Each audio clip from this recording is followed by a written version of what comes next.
That's a quick way. There we go.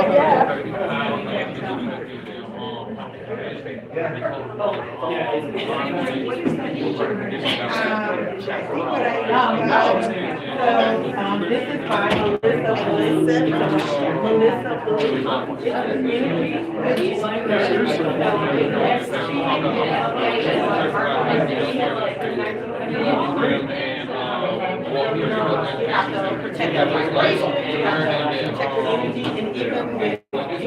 No, that one does have it. But it You guys just show up.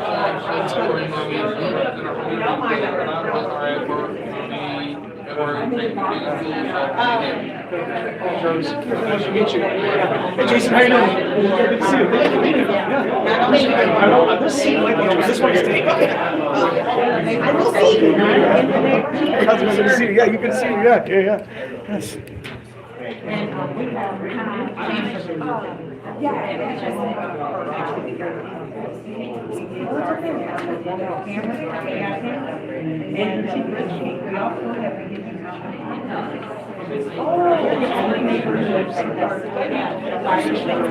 The AI camera, I know we have the neighbors. So I remember I spoke on the table.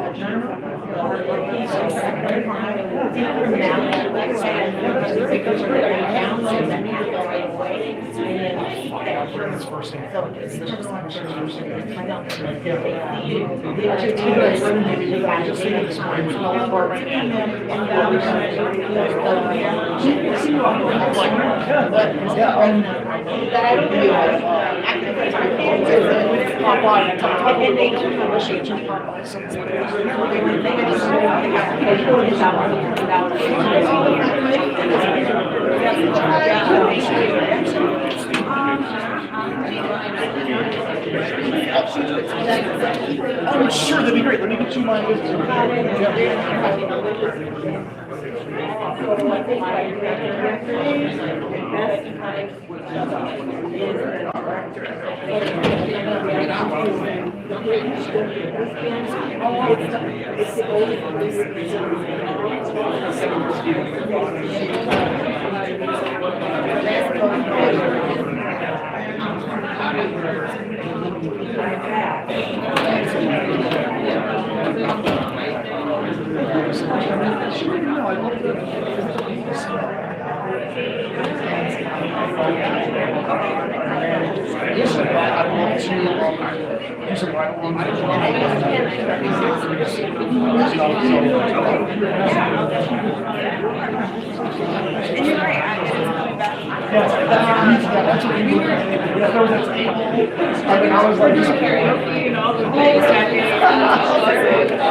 Yeah, we're happy that it was our 2 week ago.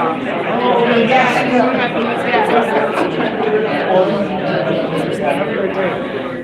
Thanks for filming. Really appreciate it. Yeah. 4 days before it goes up on the history. Yeah. Yeah. Wait, what do you mean? So even if they do provide the live stream from here, from this room, Yeah. and I'm watching the community, Oh, it takes 4 days for them to put it up oh, onto got it for the video. Got it. Okay. history. Yeah. So unless you actually watch it live that day. Then I see what you're saying. Then it won't. Yeah.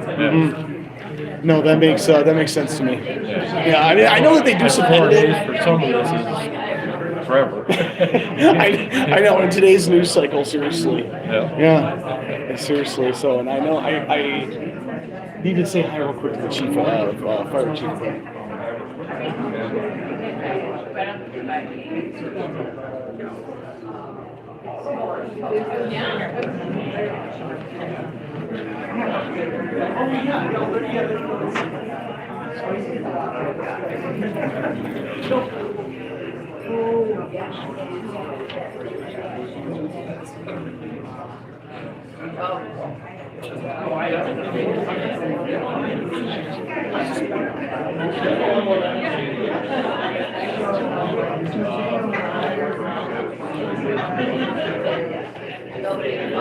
That's a great question.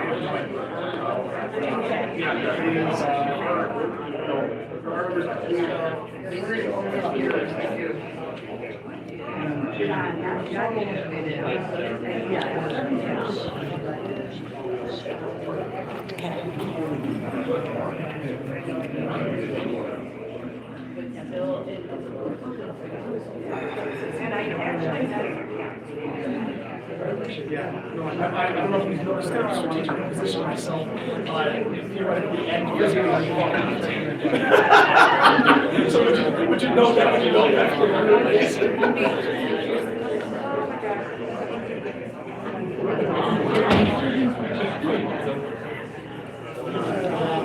Wait, what are you doing?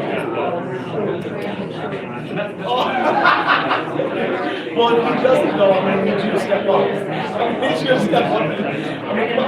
Okay, don't.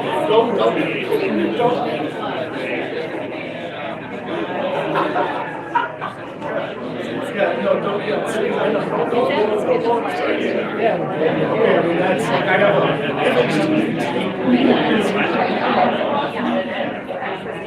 oh, no, but that is always how it is. You know, that's how it is. When you run the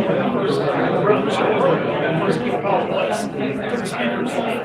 So, yeah, they were, yes, from the audience on the right hand side. No, I don't.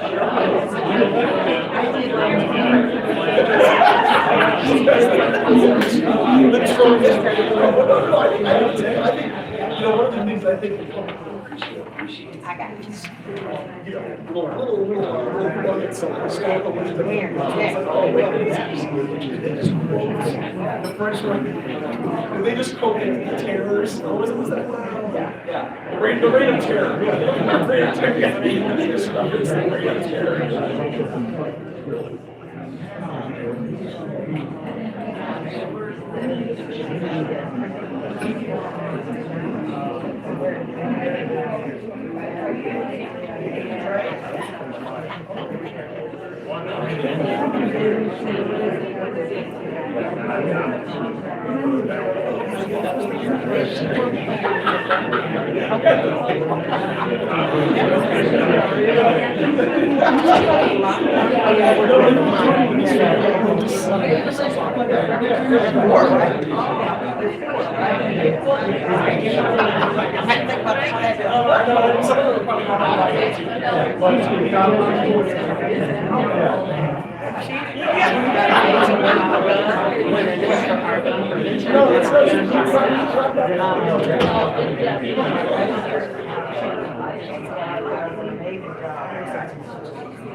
Also be careful because it's really loud.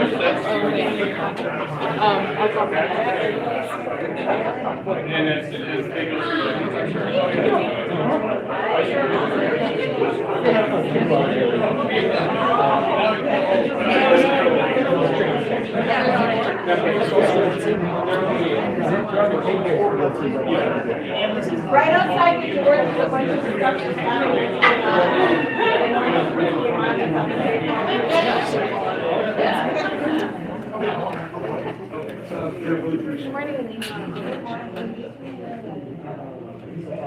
Good to see you. Good, thank you.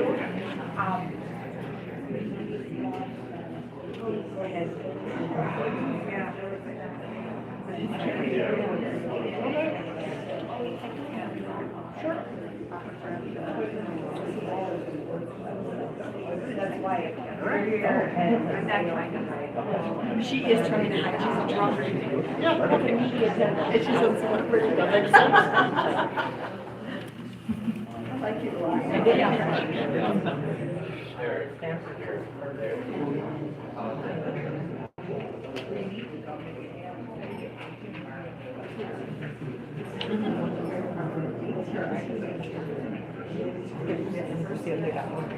Hold that for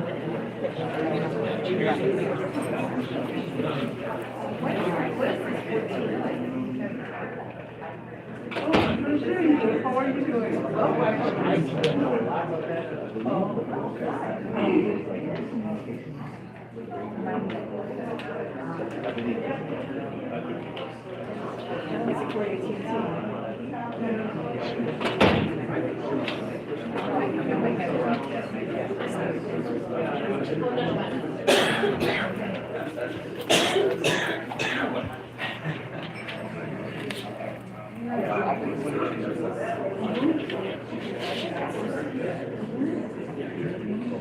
Okay, so you can get that one.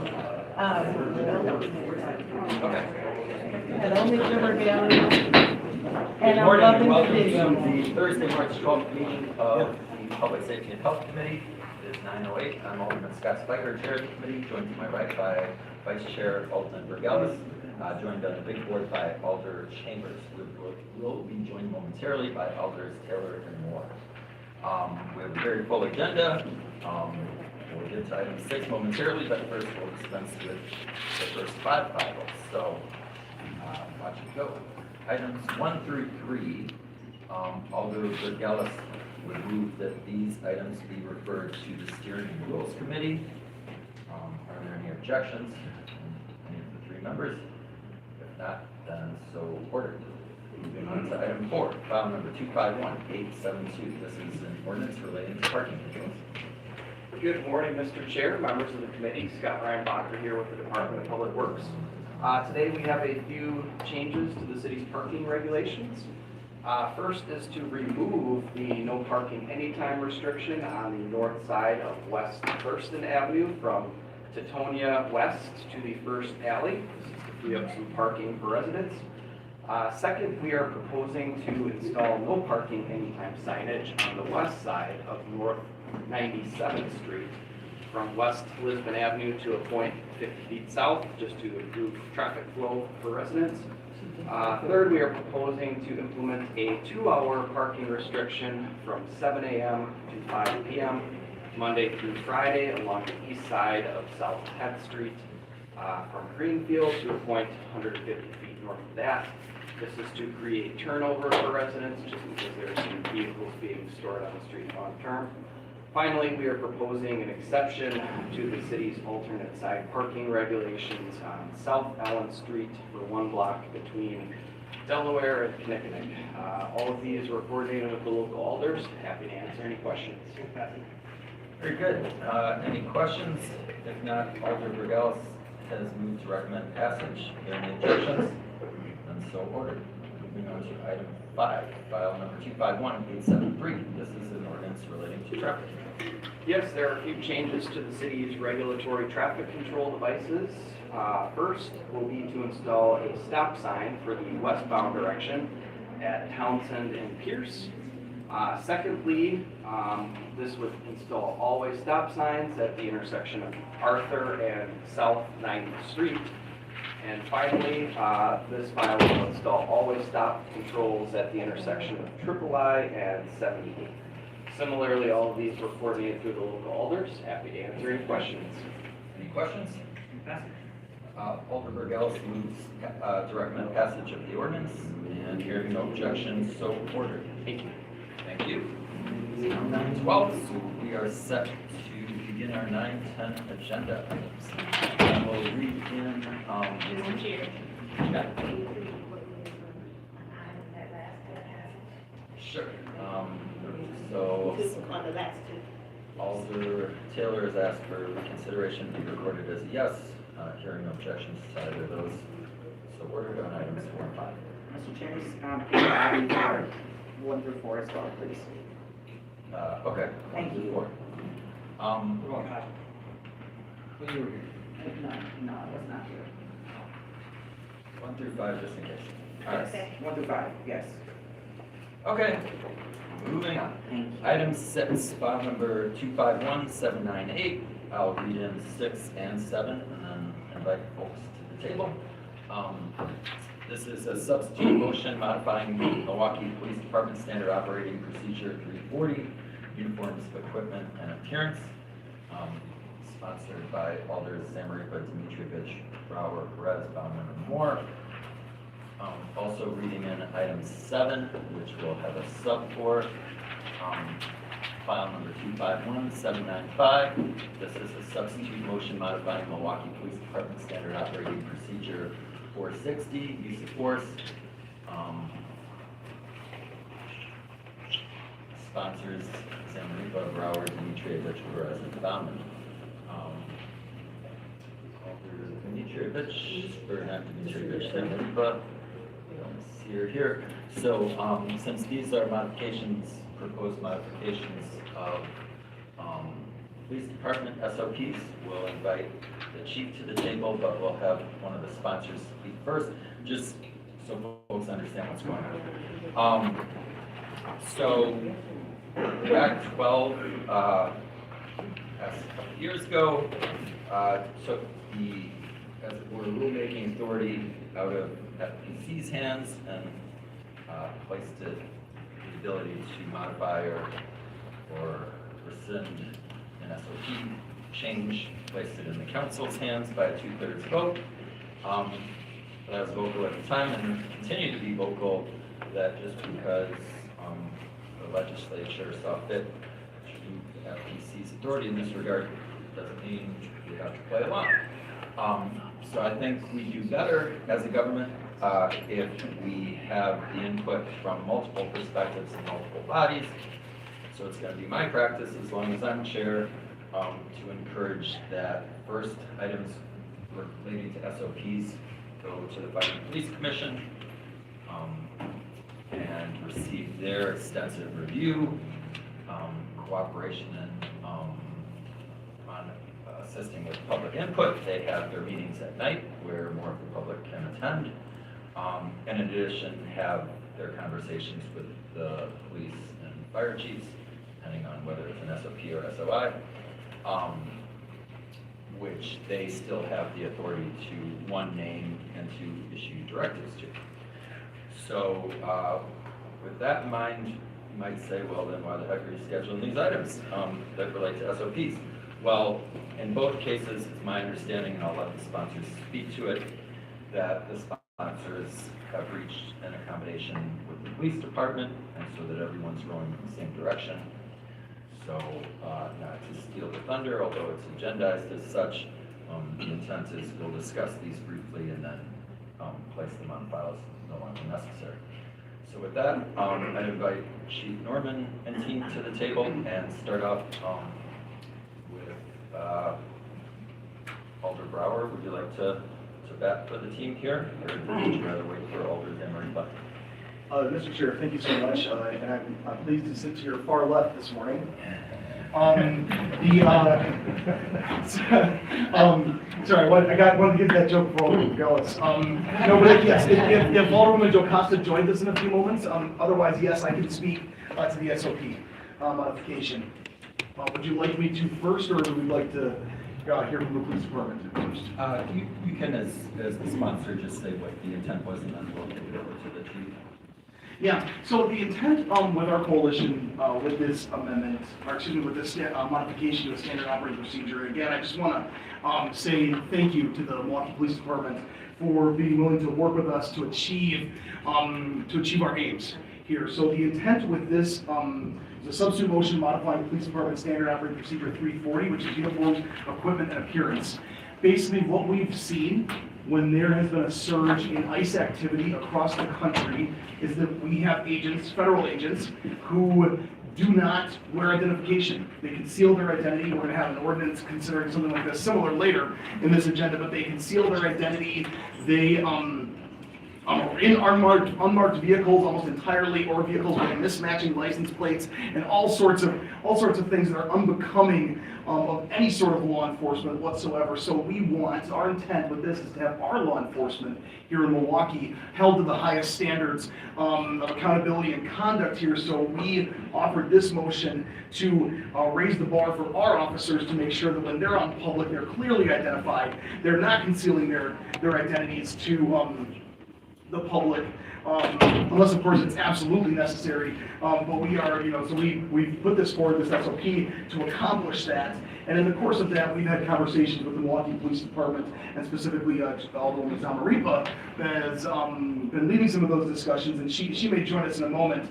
But that's the intent of this, to make sure that when the public sees a masked officer, and there's no reason for them to be masked, that they know that it is not members of the Milwaukee Police Department out there, that they can be ensured that our officers under our control are held to the highest standards of behavior. And so that's the genesis of the substitute motion here that we have before us. Okay, very good. So we'll stick with item 6 first, the motion relating to face coverings and MPD. With that, we'll kick it over to Chief Norman, if you'd like to introduce yourself and your team. Please proceed. So just want to say first, thank you. Good morning to the chair, and to the members of the committee. I just want to have introductions for my chief of staff, Heather Huff, who's to my right here. We had a meeting with the auto persons, Alderwoman Lucievich, President Perez, and also auto person Zamaripa. And we heard some of the concerns in regards to this particular item. Understanding that we're trying to make sure that we can be responsive to this particular concern, and that we do understand the concerns of the community in regards to this particular item. And so with that being said, we were able to work with our unions to ensure that there is a level of cooperation that could be at a faster pace in regards to what we usually are bound by, because we are bound as a department by the CPA or the contractual bargaining agreement, and that we're able to get this rectified in a quick and expeditious manner for the purpose of ensuring that our public understands how MPD operates, but also that we are being responsive to the concerns. So just like to thank the all the persons that we work with, and also the unions for being able to get to this particular point to have this response in a quick manner.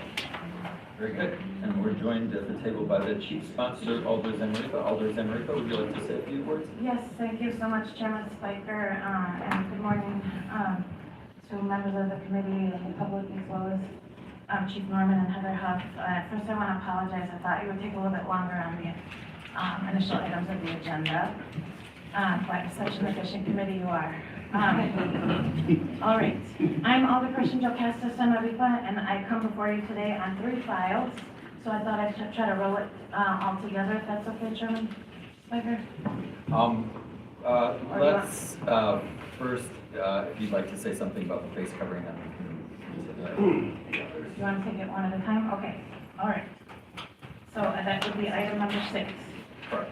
Okay, well, first I want to say this all has been a very long road of meetings and phone calls, debate and dialogue. I had 2 SOP motions, but I'm going to keep this one to file number 251798, which was an SOP motion regarding SOP 340 on uniforms, equipment, and appearance. Myself, many of our colleagues and constituents have been disturbed to see that federal law enforcement agents across this country have been concealing their identities as they swarmed in many American cities. And so I began to speak with other alders, as well as Mayor Johnson and his office, and finally I asked to meet with Milwaukee Police Department Chief Jeffrey Norman, as well as his Chief of Staff Heather Huff, around this idea that I wanted our Milwaukee Police Department to be clearly distinguishable, transparent, and unmasked. My goal with this modification was to be able to assure the public that our MPD officers are in fact the exact opposite of a federal ICE agent. Police Chief Jeffrey Norman and his Chief of Staff Heather Huff heard me out and took it upon themselves to work with their membership to modify this SOP on uniform policy to explicitly state that MPD officers should never be concealing their identities. And so I want to thank Chief Norman and Heather Huff for their leadership on this and their willingness to listen to the concerns of my colleagues and that I shared with them. And so with that, I'm moving on to the next motion. I know you want to keep it to this one, so I'll conclude my remarks there. Thank you, Mr. Chair. Thank you. And the reason we need to do it that way is there is a sub for the next month, so we'll have to take a procedural motion to make sure that sub is before us. So, okay, so any questions relating to item 6? Sure. Alder Chambers. Thank you, Mr. Chair, and thank you for giving me the opportunity to speak on this. As people may know, we've been working on this for quite some time, and I have also met with Chief of Staff Huff, so I want to commend her and Chief Norman for their work on this and not necessarily succumbing to political theater that is in front of us, but common sense as far as making things and doing what's right. So there will be more to this, but I just wanted to add my comments to it and thank them for their hard work and dedication on this. Thank you, Alder Chambers. Alder Brigels. Thank you, Mr. Chair. Thank you to the sponsors of this file. I think this was our first exercise in dealing with repercussions from Act 12. Like we heard from the department, SOP changes aren't solely in the realm or purview of the council, even if Act 12 deems it so. There are collective bargaining agreements to consider as well. If the council were to change an SOP, what would prevent the chief from changing it back the next day? There are a number of considerations that weren't thought out in Act 12, and perhaps someday soon, maybe January 2027, we'll have an opportunity to correct some of these and other failures for Milwaukee within Act 12. That said,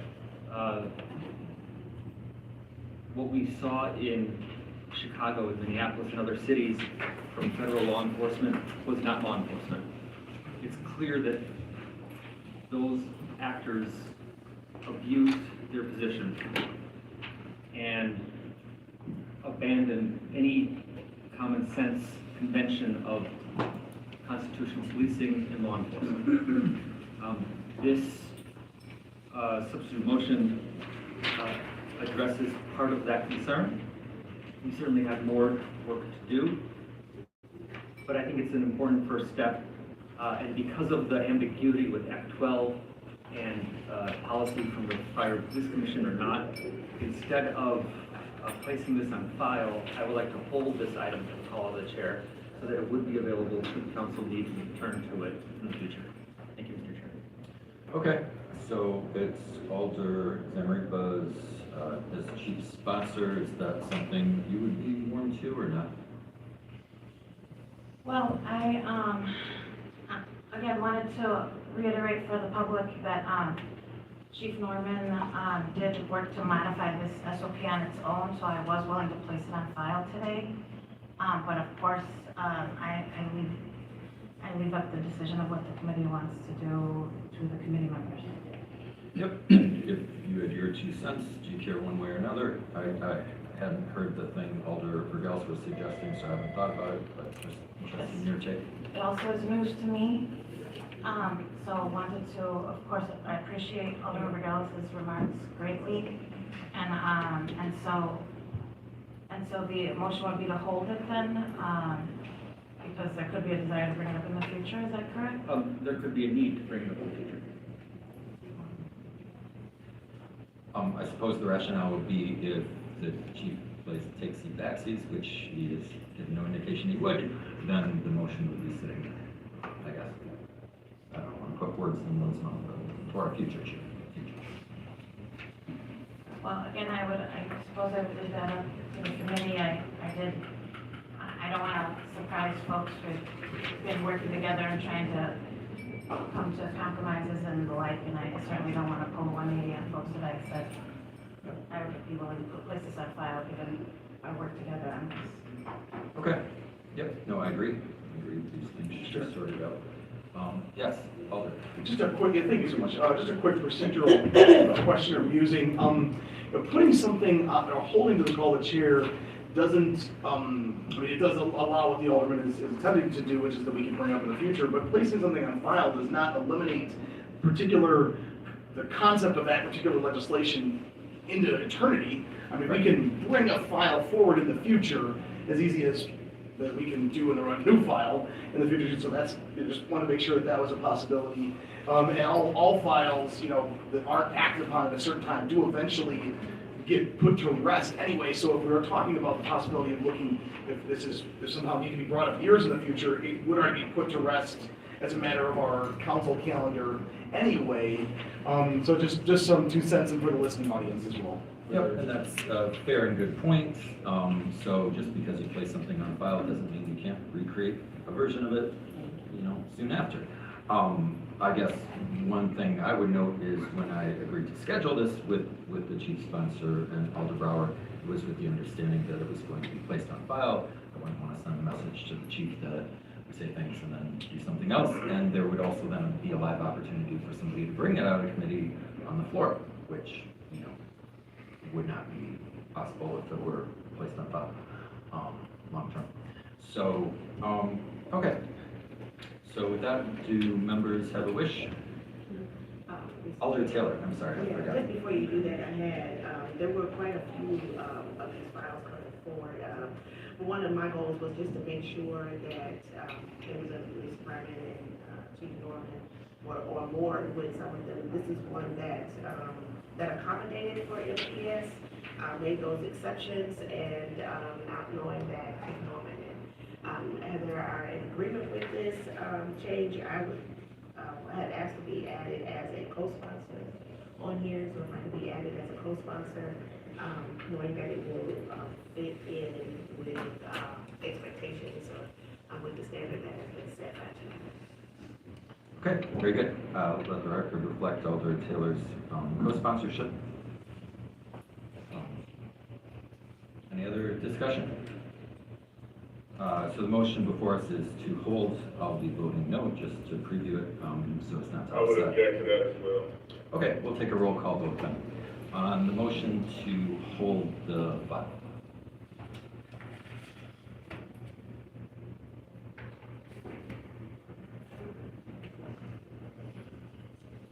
Alderman Chambers? No.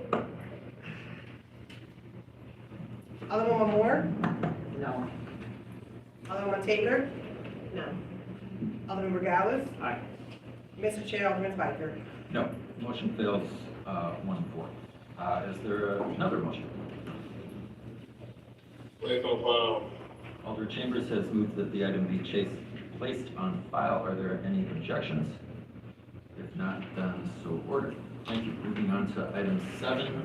This is again file number 251-795, substitute motion modifying Milwaukee Police Department Standard Operating Procedure 6460. Use of force. We do have a sub. So Alder Moore would move that proposed sub A be before us. This changes the substitute motion now to relating to the standard operating procedure 172, sick and injured persons. This again is sponsored by Alder Zamaripa and folks. So Alder Zamaripa, and hearing no objection to the motion that the sub be before us, it is now before us. Alder Zamaripa. Thank you, Mr. Chairman. Thank you, Alderwoman Moore, for bringing that proposed substitute A before us. Again, this is my second SOP motion. It would be a motion modifying SOP 172, sick and injured persons. And I introduced this motion because, like so many other Americans, I was outraged, dismayed, and heartbroken when Renee Good was shot and killed by an ICE agent in Minneapolis. And then to add insult to injury, no attempt at first aid was made by nor allowed by these federal agents. I I was determined to do everything I could to ensure that should a nightmarish scenario like that occur in our city, that our MPD would always attempt to administer first aid to an injured person regardless of who caused that injury. Yes. Again, Chief Norman and Heather Huff were willing to hear me out, and in fact pointed out, and this is why this proposed substitute is before you, I was in the wrong SOP initially, which is why you saw 460 on the agenda. They are the ones who let me know, actually, Joe Casco, we have SOP 172 regarding sick and injured persons, which already does what I was setting out to accomplish. And yet, I still wanted to make sure that our officers understand this long-standing duty and goal to always attempt to render first aid to an injured person, even if that person was wounded at the hands of a federal agent. Chief Norman took the initiative once again, not to do a modification, as SOP 172 technically already addresses my concern, but he did agree to do a roll call clarifying memo to ensure that all of our MPD officers review the SOP and were reminded of their duty to try to aid an injured constituent, no matter who may have caused that injury.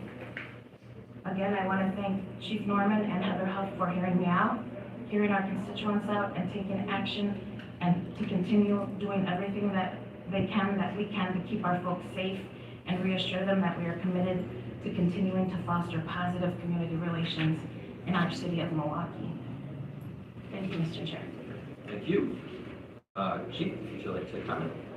Just wanted to, again, reassert that we try our best to work with concerns, understand concerns within the community, and understand that there is a reminder in regards to our responsibilities and duties. We should continue to stand on that. So thank Auditor Zamaripa and her colleagues in regards to that we are able to work through some of these concerns and show to the public that we are hearing, understanding, and leaning into this challenge. Very good. Are there any questions, comments? Mr. Chairman, Alder Taylor? again, I do want to commend my colleagues for the work that they have done, collaboration that they have built with MPD, and so again, I'd like to ensure that I decide on this co-sponsor for this next Okay. The record reflect. Alder Burgess? Thank you. Mr. Chair, I'd also ask to be added as a co-sponsor, and I see the fire chief here. I wonder if he has something he'd like to add. Alder Burgess, I'll run the meeting. Thank you, though. So you have other questions? I have a question for the fire chief. Okay, I'm not calling on the fire chief. So this is not germane. This is an SOP relating to the Milwaukee Police Department. Chief Lipsky will be called on in the next item, which relates to Milwaukee's protective services. So with that, do I have a motion, Mr. Chair? Mr. Chair? Alder Moore, then Alder Chambers.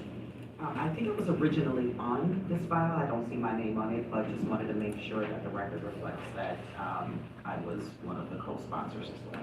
Very good. Thank you. Let the record reflect that Alder Moore is a co-sponsor. Alder Chambers? Yeah, thank you, Mr. Chair. I was wondering, so Chief Norman, have you made the changes to these files already, correct? Like you made the changes to the SOP from the previous one, the current one, and I'm assuming the next one? Alderman Chambers, this is Heather. Yeah, sorry. Sorry.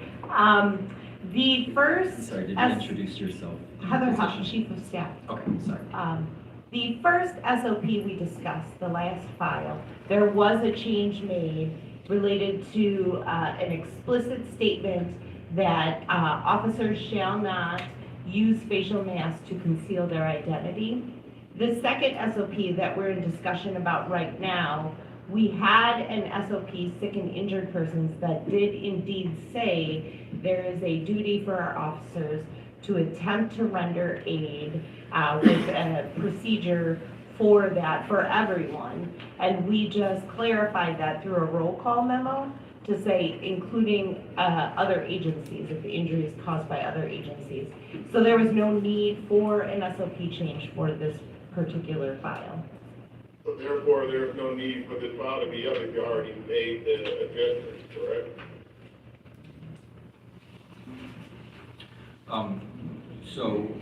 Chief of Staff. I guess the reason why I'm asking this question, because this is a lot of theater right now. So it's like they already made the change So, we're gonna keep hearing the same stuff that's already been talked about. I just feel like it's disservice to those people that are waiting, disservice to the peak time and everything. We're already gonna make the changes. So, I just wanna be respectful of people's time, that we are, standing side by side with our constituents in this battle. But we gotta be realistic here and make sure that we're, being mindful of, not just doing things just for show, but just doing things for action. And I think this file, because right now, it seems like to me, we're making a vote on the SOP change, or we're placing it on file, Mr. Chair. So, Alder Chambers, so my understanding is that, Chief of Staff Huff, related with item 6, there was a change in the SOP that the chief made voluntarily. The file before item 6 would have required that change, but the chief made it of his own volition in concert with the alders, including the chief sponsor. Item 7 is a little different. There is no change to the SOP, but what the chief did was issue a roll call memo, as it were, to underscore and raise to top of mind this feature of the existing SOP. Have I characterized things correctly? Yes. Okay, thank you. Mr. Chair, are you allowing all the comments? Yeah, well, Alder Chambers still has the floor. Please put me on the list. Yep. Thank you. So never mind. Thank you, Mr. Chair. Thank you. Alder Dimitrievich. Thank you so much, Chairman Spiker. I want to thank you for this unique accommodation. I have a sick child at home, so I'm trying to do a couple things here, but I appreciate the accommodation to allow for alders to speak virtually. So I see things just a little bit differently. I see this as part of a process, a long process, and I see this as democracy in action. We witnessed as Americans and as a community just total atrocities being performed by our own federal government. We heard from hundreds of people, many that I could see in that audience today holding those beautiful signs. You are welcome at any meeting, at City Hall, anytime. Your emails, your phone calls matter. And what you got was a response, a legislative response put together in a package. This item, and the last item, when you see the chief there, which I truly appreciate, listening to us and responding and making real modifications, that happens when you agendize something and have a committee process. It's a process. Even this roll call had changes within it and draft changes. So it's a beautiful democratic process, and these are more wins for the ICE Out package. This is what our nation and the people in Milwaukee and all of our organizations there were asking for. We know we cannot do everything, but we will do all we can. And I do think this is the right step forward, and we should all be proud of ourselves for leaving no stone unturned and making every change possible. There is now a roll call memo that specifically says the words any law enforcement agency. I think that we are cleaning things up and making them tight, and I appreciate that the police department is responding to our actions. The item after this is one that we didn't have as much alignment on, and I'll talk to that one when it's up. But the point is there's much to be celebrated here when there's democracy and compromise, and I think it's worth the time. People want to see us reacting to their requests. Thank you, Mr. Chairman. Thank you. Point of information, Mr. Chairman. Alder Chambers. Thank you, Mr. Chair. Thank you, Mr. Chair. So when the decision, Chief Norman, when was the decision made for the roll call memo, and has the roll call memo been placed out to the individual shifts within the department already? It was made last week, and this has been disseminated out to the department last, was it early this week? Early this week.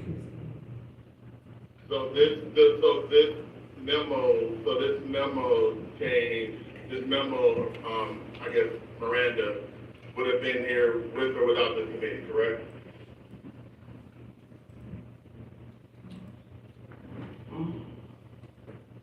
I mean, the expectations within our SOP, but this has been a reminder, reassertion in regards to the request to ensure that we are leaning forward with this particular request from the owners. Thank you. Thank you, Mr. Chairman. Thank you. Any other questions? If not, do we have a motion?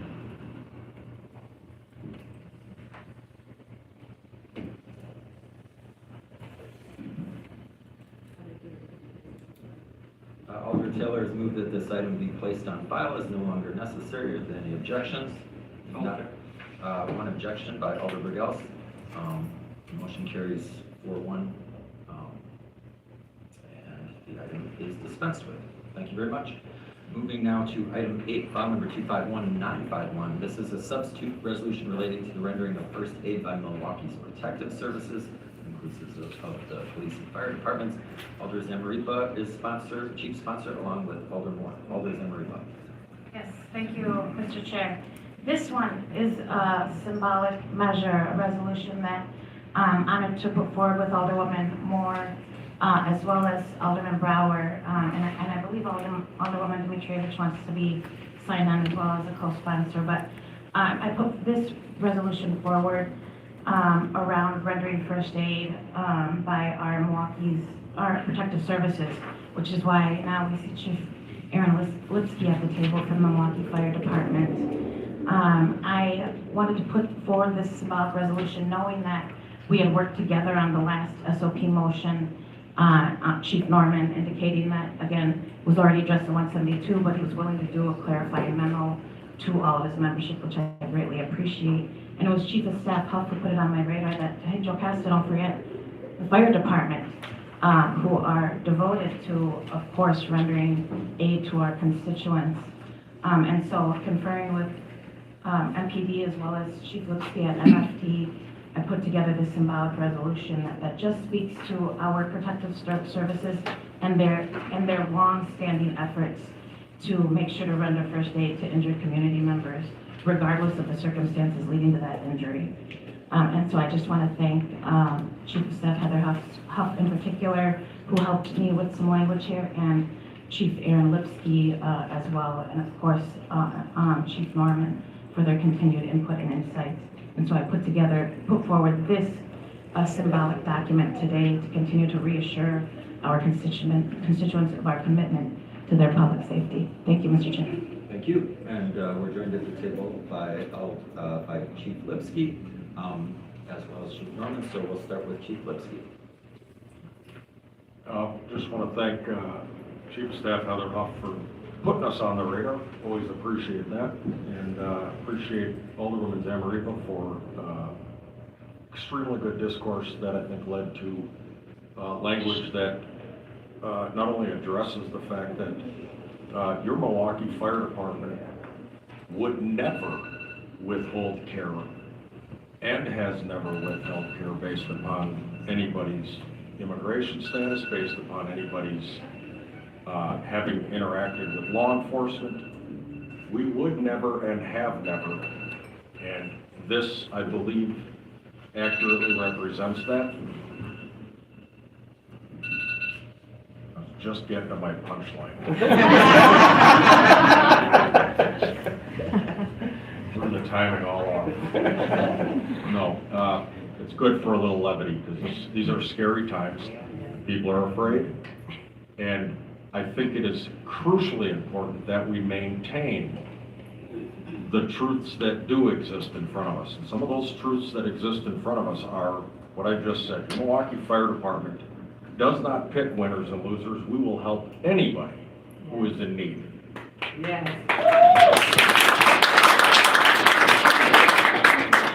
And I also want to address the concept covered in this ordinance, or this resolution, I'm sorry.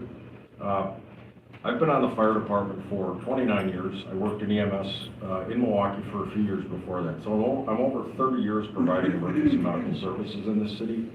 I've attended dozens and dozens and dozens of violent crime scenes, many involving either officer-involved shootings or interactions with law enforcement. And I can tell you personally, I have never, not once in my 32, 33 years of EMS in the city, I have never come upon a scene where I've witnessed a law enforcement officer withholding care to a patient. And I think it's important for the public to know this, that you are already in a system where we do actually care. We do actually care about humanity and injury and pain and suffering. And we can disagree, on a whole bunch of stuff, right? But that needs to be on record. I think 33 years of experience in this city is important to be added to the record. I have never witnessed them withholding care. And I applaud you, Alderwoman Zamarripa, for making sure that this is given a voice and given a name, and for doing it in a way that respects those facts too. So thank you. Thank you. Chief Norm. What do you say? Always looking forward to the cooperation and understanding that we are still trying to navigate some troubling and unprecedented times. So I don't think it needs to say more than what Chief Lipsky said. So thank you to the auditors in regards to this, and that we're still leaning into the work that we need to do to reassure the public we're listening. Very good. Any questions, comments from committee members? Alder Brigels. Thank you, Mr. Chair. Please add my name as a co-sponsor of the item. The record reflects. Alder Taylor. Yes, I want to first say I'm grateful and thankful for two outstanding individuals that are sitting before us today and what they bring to our city. So thank you. And I will point out too, 33 years is a lot, so thank you so much for the 33 years of service. In a time that, to use your words, that's unprecedented and uncertain times, very crucial. With a lot of fear and anxiety that exists right now, I think it's extremely important that we have realistic expectations of what you can and cannot do. And I think so it is important that we bring light, even if we're not making major changes, but that we point out to the public what is already there. So I agree with that, and thank you so much for that. So with that, then too, I'm asking to make sure that I am added as a co-sponsor on this such as a resolution. Very good. Let reflect that. Any other questions, comments? If not, do we have a motion? Mr. Chair. Alder, Yeah, thank you so much. Yeah, I just want to comment again. Thank you. I'm really glad we're able to make this change happen, make this roll call memorandum happen here, so that every single officer of the Milwaukee Police Department is aware of the standards that we have for their conduct. And I think really the question is that we're less concerned in this context with the behavior of our officers and our first responders than we are with what ICE agents will be doing. And so that is really the question. I think everybody understands that in this room, but just so it's said out loud here, I'm looking right now on my computer at an article from January 9th from 2026 here from The Guardian, reported the headline here is federal officers blocked medics from the scene of ICE shooting. And that is from the murder of Renee Good. It was witnessed there that the ICE officers themselves resisted the attempts by bystanders. I don't believe it was City of Minneapolis first responders who attempted to provide first aid, but they resisted the attempts of individuals who did have medical training and could have provided first aid at that scene from providing first aid to Renee Good. Whether that would have saved her life or not, I have no idea, but this is the kind of situation we are trying to avoid with this resolution, and I'm so glad to hear a commitment from our first responders, both the chief of police and the chief of the fire department, that they're going to do everything they can to avoid a situation like that. These federal agents are completely out of control when they've conducted a surge, and right now Trump's White House is reeling a little bit. They've taken a blow because of the conduct of some of their agents, but that doesn't mean that in the future, just like a lot of fascist regimes, they will not come back with a vengeance and try to do the same things again in other cities. It is not a question that there could be a surge here in Milwaukee, and I'm so glad, colleagues, that we're preparing and doing everything we can, and we're doing everything we can as immediately as possible right now, and that's today. So thank you all so much, and I just wanted to bring that to the attention that this, this isn't even putting blame on the first responders in this particular context in Minneapolis. We're talking about, just like our first responders should now hear that there's an expectation that they should do everything they can if there's a scene where federal agents choose through cold blood to murder somebody here in our city. Mr. Chair. Alder Moore. Thank you so much, Alder Brown, for your comments, and Alder Person Zamarripa for your leadership on this. I just simply want to say I'm just so proud to live in a city that we have leaders that care, and we're taking a stance, and we're being proactive we're also being transparent. I think these conversations need to happen. I think that our community needs to know what we are doing. And so providing a space for us to have these conversations is really centered around transparency. So I'm glad that we're having this conversation. Mr. Chair, I move adoption when the time is appropriate. All right. Alder Moore has moved to recommend adoption of the resolution. Are there any objections? Not, then so ordered. Thank you very much. Item 10 is salient, but we're going to go to item 9. Chief has a time commitment, and Chief Norman does that we want to make sure to respect here. So we'll call in item 9, file number 251665. This is a communication from the Milwaukee Police Department relating to its use of cameras, including but not limited to body cameras on the license plate readers and point-tilt zoom cameras, as well as any others that are provided by Block Safety. This is sponsored by myself. So, a little delicate here. There is an open investigation. So the file pertains to the general question of MPD policy and practice relating to the use of various cameras, including automated license plate readers, and what precautions either have been in place or are now in place now to avoid potential abuse. So with that, I will kick it off to Chief Norman. Thank you, Mr. Chair, and again, thank you all, and a couple of apologies. One, I'm not feeling the greatest, a little bit on the weather, so definitely try my best, and also that I do have a hard subject today, I have other engagement with particular teams, but I'd like to first start off by stating that I wish we were here to talk about the 22% reduction on crime, or I wish we were here to talk about the 48% reduction in carjacking, or I wish we were here to talk about the 17% reduction in program crimes in 2025. But I do understand we're here to talk about technology. And it is important to talk about not only technology, but more specifically block. First, I'll start off with my stance. I do support technology. I believe in the responsible use of this resource because it's a force multiplier, especially for a department that we do have staffing challenges.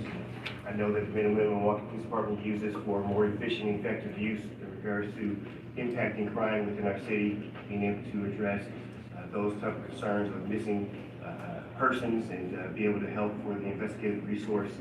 But also understand that there are individuals who use technology to do it for bad purposes. And we know that we have to use technology to, again, be able to impact and be able to respond appropriately to those who use it for their own illegitimate purposes. So, more specific about Block, what it is and what it is not. Block is a output system, meaning automated license plate reader. Uses plates that are partially or full to help with investigative purposes. It's also able to be used where you have specific details of the vehicle to be, again, used for investigative purposes. What it is not FRT. It's not facial recognition technology being used in this. It's not where we have shared with the federal government. The Milwaukee Police Department owns this particular information. It's within our systems. We have to give approval to anyone outside of our organization to be able to use it. Also, is not to collect private information from our citizens. That is not the purpose of this particular system. And also that MPD does not direct it to use for surveillance purposes. It is, again, an investigative tool, which when we talk about investigations, that's the action, that you have a reason for what you're doing. MPD employs robust checks and balances. One of the things that we also make sure that our MPD members are trained and reminded of the expectations in regards to using this tool. We also have an SOP that guides us in regards to what is and what is not the responsible behavior for this. And we have an audit process involving our supervision to ensure that there is a checks and balances. We must inspect what we expect. But we also understand, especially from our recent situation, that we can do better. We understand that we have to put in more robust checks and balances. And at this particular time, we'll have, the risk manager, James Lewis, talk a little bit more about it when I pass it off to him. But in the end, I like to say this in regards to use of technology. I do understand that with great power that the technology provides brings great responsibility. And I understand that as a department where we have, a couple thousand men and women, both sworn and unsworn, who work with this particular technology. I can never guarantee that someone will abuse or misuse it. It is definitely something that we do not accept, do we allow, and that's something that we also make sure that we put in any type of checks or oversight. So I can never guarantee someone will, again, misuse this responsibility. What I will guarantee is that there will be swift accountability in regards to these particular type of losing the trust of our department, of our community. That I do guarantee, because it is important to understand that we need to make sure that our community, our department understands the responsibility of what technology comes with, and that we need to make sure that those who, again, do not live up to that trust, find out what accountability is up until the point of that you would not be part of the MPD organization anymore. And so with that said, I will pass it over to Risk Manager James Lewis to talk a little bit more about our checks and balances in regards to this particular use of technology. So before Mr. Lewis starts, I'll have a question that Mr. Lewis, you can address directly, but I'm sure the public will want to know who had access to the various cameras, and in particular the helpers, the automated license plate readers. Is that something every sworn member of the police department is able to access, or was? And if things have changed recently, what the new standards of access are. So that'll be a point I hope to have addressed. So Mr. Lewis. Thank you, Mr. Chair. James Lewis, Police Risk Manager, Milwaukee Police Department. Thanks for the opportunity to share some information with us. I'll start off by answering your question just so we can get down to it, Mr. Chair. At no point did all members of the Milwaukee Police Department have access to FLOC. Access to FLOC and the Alpers system was governed through the Criminal Investigation Bureau. Access was limited to members who requested access, but not all members had access.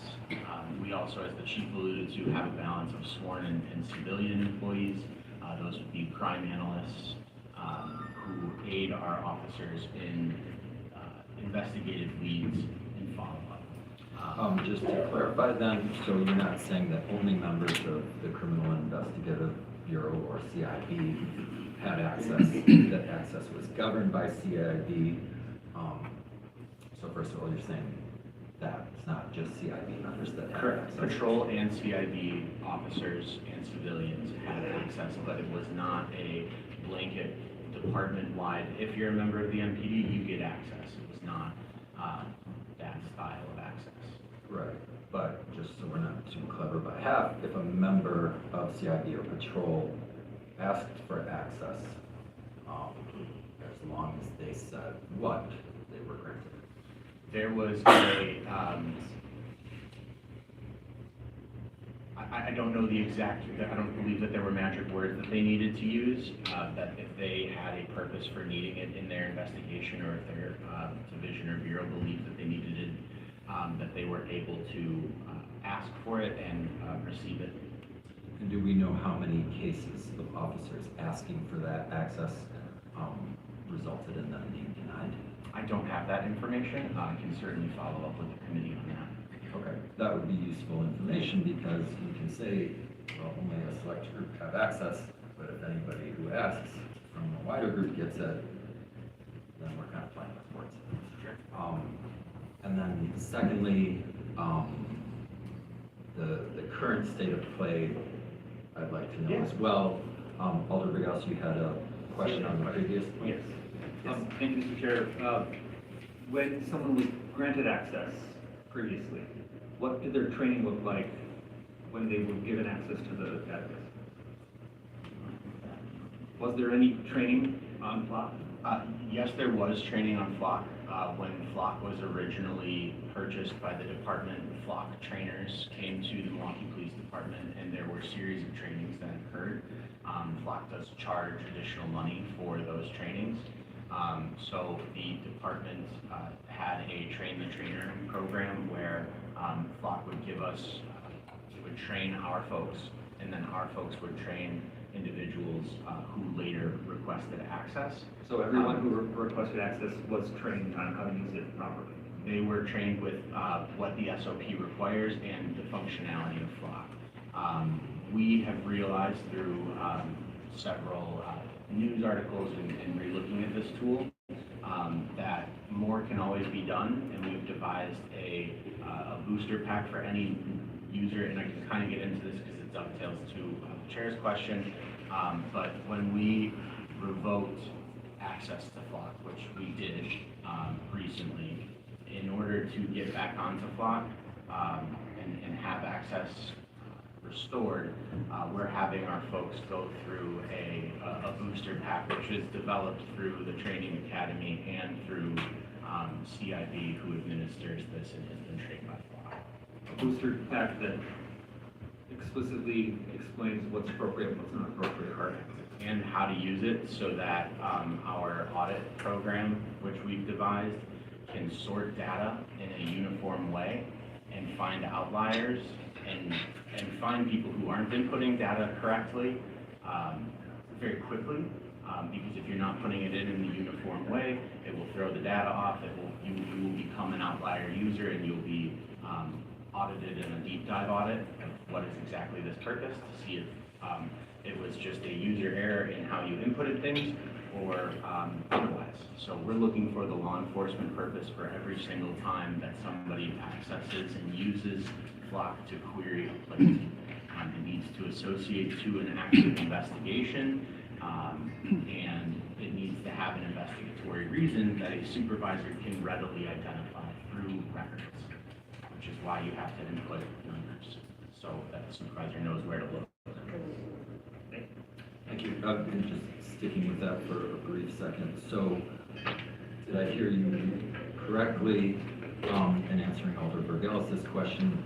Everyone who previously had access through a request mechanism, so these would be members of the CIB, the Criminal Investigation Bureau, and Patrol, both sets of sworn could ask, and ancillary non-sworn, every single one of those individuals who could request that access had hands-on training by flocks like into town. No. So then what was the nature, how attenuated was that training? They trained the trainers, but how did that training get to the folks who could request access? When, so I guess flock trained our trainers. When people requested flock, our trainers were able to show them and show at work locations people who had been trained could train new users to say, here's how you use it, this is what we do it for, this is what is required, this is how you enter information into the portal and make sense of the data that you receive back, this is how you can associate it to a case. In order to use the system, it is intuitive, but to connect it to an investigative purpose, there is a learning curve that you gain through folks who already are trained in it, showing you how to do it, which is not an uncommon thing. I don't want to make this perfect analogy, but it's similar to like a field training. When you don't know what you're doing, you go to an officer who knows what they're doing, and they show you how. So that pertains to the technicalities of using the flock technology. When an officer requests access or had requested access, was there also any sort of spot reminder of the SOP governing the rules for that access? So you might know the technology, but you get the reminder, hey, this is our SOP, this is what you got to watch out for. Yes. Is that standard? And we've had several updates through roll calls and through reminders as time went on and users were granted access. We had roll call reminders saying these are the important pieces of the puzzle that you input into the system, so that not just that you're getting the results that you desire, but also that we are accountable for those entries. So there was training and reminders of folks who asked for access that this requires that you have an investigative purpose? Correct. And policy governing it as well. So you have your overall policy, which is what the chief alluded to. And, you know, policy is for that high level. This is the expectation of the department, and you set policy so that members understand what their obligations for use of any specific technology or technique is. And then the part that we have built out in a more robust way now is audit, which is how do you measure whether or not your membership is following that policy, and what can you do better to detect areas of either non-compliance or misunderstanding, or what systems do you have in place to catch abuse? Since we are aware of abuse in the system, we needed to reboot the audit that did exist into a much more robust audit. It is a program that our OMAP team developed. They used the audit sort feature through Flock, which is provided by the vendor, to actually make sense of that data. Flock provides an amount of data that isn't easily sortable for a department to determine whether or not somebody has used Flock inconsistent with normal expectations. And what I mean by that is like outlier data. And so when somebody uses Flock in an outlier way against their own queries, or a certain plate is being run more than any other plate in the department, in the past, we had not had a way to automatically sort that on a per month basis to sort of look at like what are the Z-scores or the means of these searches, and then associate those with directing supervisors to say, you should look at this one, because if you say to a supervisor, go ahead and audit it, without directing them with data, you're not leveraging like the best use of data to say where you should look. So if you're looking for a needle in a haystack for abuse or misuse, what our audit system that we've developed over the last couple of months will now allow supervisors to do is direct them. We think that the needle is right here. In this area, you should look for it. Okay, so then, in the previous regime, there was an audit system. But the audit system was not, I guess, invasive enough to, as it were, catch real-time anomalies, or even within a month, catching anomalies in terms of, hey, we have a member who's doing an awful lot of searches, or we have a member who's doing a very strong fixation on this plate or that plate. So the previous audit system lacked those tools? Correct. And the current audit system possesses them? Correct. Given the concerns that have been voiced, I guess, at this committee, FTC hearings, Finance and Personnel Committee hearing, and given what's happened around the country in some bad instances, was there not felt a need by the department to examine the audit system and to perhaps make it more robust in anticipation of problems that maybe we see elsewhere? You're asking that question in like a historical context, because I would say, yes, we have responded to that type of historical question. Correct. Why didn't we know better? I don't have an answer for that question. I don't. Chief of Staff Huff? I don't have an answer for that question either. I think the assumption was the audit function that we had in place was being utilized, and we didn't really understand the gaps in that audit system until something slipped through the cracks. So yes, there was ongoing discussion. Yes, we believed what we had in place was robust enough. But then when an incident occurred and we explored it and took a very deep dive, we realized here are places where we need to go.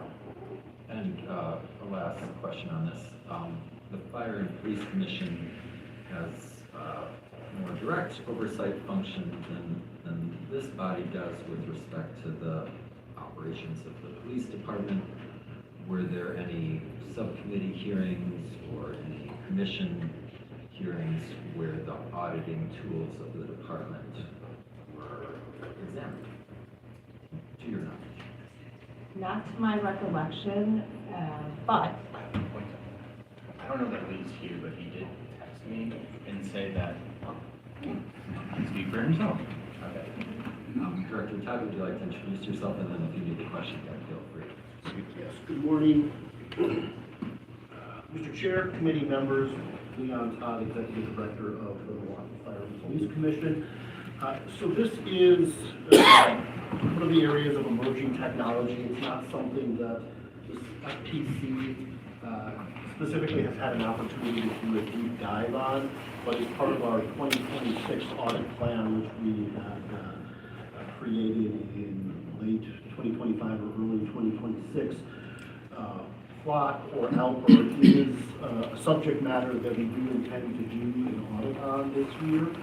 So that will look at presumably a random sample of incidents, and then look to determine compliance rates with existing policy, and if there are any areas for improvement in terms of training policy for ongoing MPD audits. That is something that the FPC audit team will be looking at this year.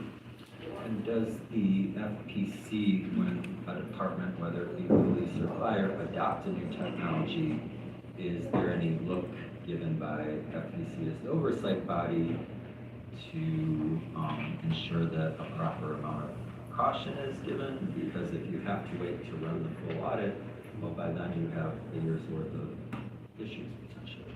So is there anything built into the mechanism of FPC oversight that would elicit some caution from the departments overseeing about adopting the new technologies and avoiding potential perils that we've seen elsewhere?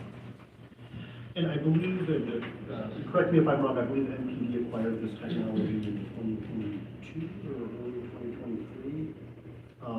So at that, and I don't have a specific recollection of this, but there certainly would have been a discussion about the acquisition of that in relation to policy or the SOP that MPD has on that. But off the top of my head, I don't remember the specifics of that discussion. And it's you know, I'm a frequent observer of Fire and Police Commission hearings, try to stay in touch there. And I know with the facial recognition technology, which this is not, unless the car has a face, you see a plate or you get a picture of the back of the vehicle for identifying marks. I know with facial recognition policy is technology, as soon as the Fire and Police Commission caught wind of that, there was a reaction and, hey, we gotta use caution here, which eventuated a year from then in the Fire and Police Commission saying rather clearly to the chief, hey, you need an SOP if you're gonna use this. So that makes me wonder why there wasn't a similar reaction with the adoption of the ALPR cameras. Was it felt to be a more mundane, anodyne technology, and that's why there wasn't the concern there? I don't know if there was a lack of concern. I'm assuming, well, I don't specifically recall whether or not this particular SOP was established pre or post Act 12. There certainly would have been a discussion on it. I just can't remember this discussion that took place 2-3 years ago off the top of my head. So I do apologize for that. I'm happy to look back at that and give you an update, but yeah, I just don't recur. Yeah. As I sit here, I don't remember. I do remember Alder Dimitrievich is still on the line. I do remember sitting in a FMP hearing where a contract was up and there was a very thorough discussion of her concerns relating to the ALPR cameras. So it had been foregrounded there. I realize we're in this awkward space that just because something happens at public safety doesn't automatically rise to the level of salience to the FPC. And similarly, we're in a disadvantaged position of not always knowing what's happening at FPC to a level of salience where we discuss it at public safety, although I do my best there. So perhaps a note going forward is for these bodies to keep closer tabs on what each other are doing and to make sure there's a more formal method of communication. While ensuring the independence of each body, that doesn't mean we shouldn't know what the other are doing. And if there's concerns expressed somewhere, those should trickle across. Does that seem like a fair expectation? It does. Thank you. Sorry, Mr. Lewis, I interrupted your train of thought. You were saying how the world has now changed. A new auditing process has been set up. And what have been the changes in access? Is it as easy to just request access and be granted it as before? I would say no, it's not as easy. It is a more vetted process. So we have instructed our captains across the department, if they have members, number one, that the captain must review and sign off on the request and approve it before it gets approved by the administrator of the Alpers system. And so what that ensures is that the captain is saying, yes, this member is on a need basis from my work location. They are also signing essentially Alper user agreements, which reiterate the very high level important pieces of the policy. Must be for a law enforcement purpose, must have a CAD case or IR number, a number we can verify with, must be for an investigative purpose. Search is made on behalf of other people, so if I have access, but Mr. Chair as an officer does not, and Mr. Chair asks me, hey, James, can you run this plate? I, James, am responsible for your search, which means I need to know your workup.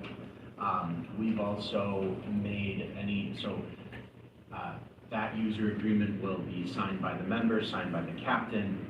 It's not a new board condition because all it really is re-emphasizing the policy that they've read it and understand it. They will be then reviewed by the flock administrator, and if granted access, then subject to audit. They also have, I believe, yeah, that's as far as getting on board with it. That's really the biggest change is some sort of vetting process signed by the captain, signed by the member. Also, if a member changes a work location, they will be required to reapply. That's to ensure that in the future of this program, that a one-time grant by a captain who, you know, oh, I kind of know this person and they're going to be used in this way at my work location. Well, if that member gets transferred to another work location and they're not being used in that role that necessarily requires access or is a good use of access, they need to go through their captain again to get that approval if they so desire.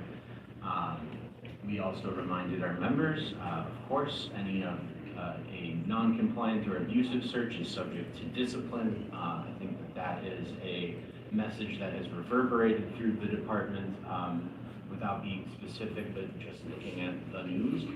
Members understand that this is serious, that violations of the misuse of this program aren't just career enders, but they're breaches of public trust, which is the currency that we use to have effective law enforcement. Okay. Other questions from committee members? Mr. Chair, after committee members, I'd like to speak. Yep. So first we'll go to committee members and then we'll go to other alders. So Alder Burgell. Thank you. In this file, it's about all cameras that the department uses. We're kind of focusing in on automated license plate readers, but and the consequences of misusing them. But if we're talking about having this technology, what are the benefits of having it? Does it help? We heard from the chief before he left that it's a force multiplier, but have there been real impacts to the community and to crime in our community as a result of using these cameras as an investigative tool, using the technology properly? 100%. So we have hundreds of examples of where the Alpers technology has helped us solve crimes by locating suspects of those crimes and violent crimes. So a couple of examples that come to mind recently or in the past few years, there was a postal worker that was murdered.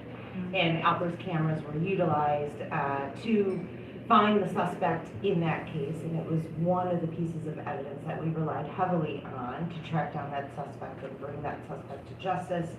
Another one that I want to point out was in Walker's Point, not too long ago, I believe it was last summer, James, there was a bicyclist and severely injured by a hit and run, reckless driver, and we didn't have any information about the identity of that person who took off.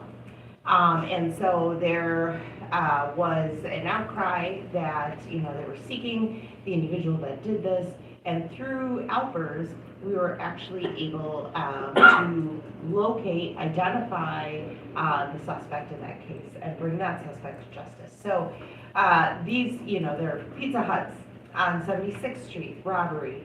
I did use Alper camera and technology to identify suspects in that case. So these are just some of the multitude of examples where this type of technology has helped us locate vehicles that are fleeing from serious crimes. Okay, thank you. Thank you. So, and I remember an analogous discussion, bringing it back to the facial recognition technology, but the department had presented there were real tangible benefits of using the technology and as an investigative tool. There were discussion of certain safeguards that would have to be brought into place. So in the end, it's a cost-benefit analysis, I suppose, and similarly here, I guess I hear you saying, Chief of Staff, that there are real benefits to the use of helpers public safety standpoint, and the question is what costs there are or whether those costs can be mitigated to the point where away those benefits. That is correct, Chair. And one thing I point out is that any of our tools, whether they're technology or not, have the capacity and potential to be misused. And historically, they have been. So just a couple of, examples, guns have been misused by law enforcement, cars, vehicles have been misused by law enforcement.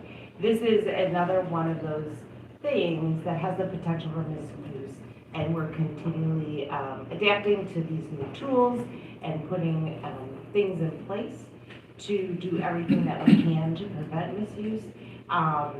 But besides and looking past the misuse, there are real benefits of law enforcement having access to this type of tool. Yep, and I'll kick it to Alder Dmitrievich in just one second, but I would say that might seem unduly dismissive and that an agency from outside the state can't come in and animate an MPD officer's gun. There might be concerns, we can speak to them at some point, whether somebody could come in and use our data. I know we're the keepers of the data, but there might be circumstances where we have to do that. So that allows for a potential, some might say, for abuse that extends beyond our walls of our city. And so it might be another particular concern. But I've said enough. Alder Dmitrievich has a very thoughtful letter that was submitted to the file, is now in the file, dated from yesterday. So with that, we'll hand it over to Alder Dmitrievich. Thank you so much. Thank you, Chairman Spiker and Committee. I know you have a very long agenda today, so I thank you for your service. Thank you for putting the letter in the file. It's co-signed by President Perez, President Perez, Alderwoman Moore, and Alderman Brower. And I kept it to the people who had spoken to me about this issue, but I'm sure there's more council members that have questions as well. Your memory serves very astutely and correctly as usual, Chairman Spiker. It was in finance a few months ago when I attempted to object to a single source contract to the block cameras, and I won't put you through that again because I see that speech hopefully had an impact. Partially, I wish it could have prevented what happened here. SWAT is a $7.5 billion corporation and growing. And we are in somewhat of a competition, really. It's almost a sole source contract that I attempted to oppose months ago. And cities get in these situations where, yes, they are looking at the cost and benefit, but tell that to, you know, looks like an ex-partner as reported in the journal who had their license plate read hundreds of times by this individual who's now resigned by the Milwaukee Police Department. I don't think that's a reflection of the police department, but that's a pretty severe misuse. And in the letter that is now part of the file and has gone directly to the Fire and Police Commission, there is, I'd like to draw your attention to the independent auditing, because that was what was discussed. It must be independently audited. We cannot police ourselves. We cannot police, like, that's why we have an independent Fire and Police Commission. So that is a better practice. And last but not least, I must draw your attention. This is the part that I have been the most concerned about, which is item number 4, a clear firewall for immigration enforcement in LPR-specific policy. We cannot disconnect this from what is going on in our nation.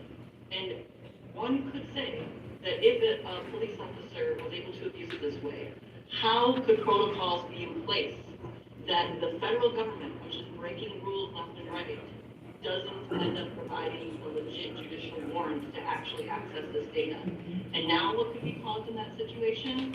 We have someone sent to one of these detention camps where there's been hundreds of 911 calls in deplorable conditions for children. So there are pretty outrageous results if it is misused or not used correctly. So I implore this letter to be not only read, but acted on, discussed at the Fire and Police Commission, and some true guardrails. You know, I've often said this about our president, is that any guardrails that we've seen before have got to be evaluated and firmed up more than ever. That's a lot of what the ICE Out package is as well. Is no one had planned for these times, and especially even I know the police department wasn't anticipating, but we are in a moment, just like I would say AI and data centers. Some of this technology has some amazing advantages and unique advancements. We're living in a really interesting moment in time, but we're also living in a really dark time, and we do need to rise to the occasion. So I hope that this letter will be taken seriously and real action will happen. We've been asking for quite some time for a change in the technology SOP.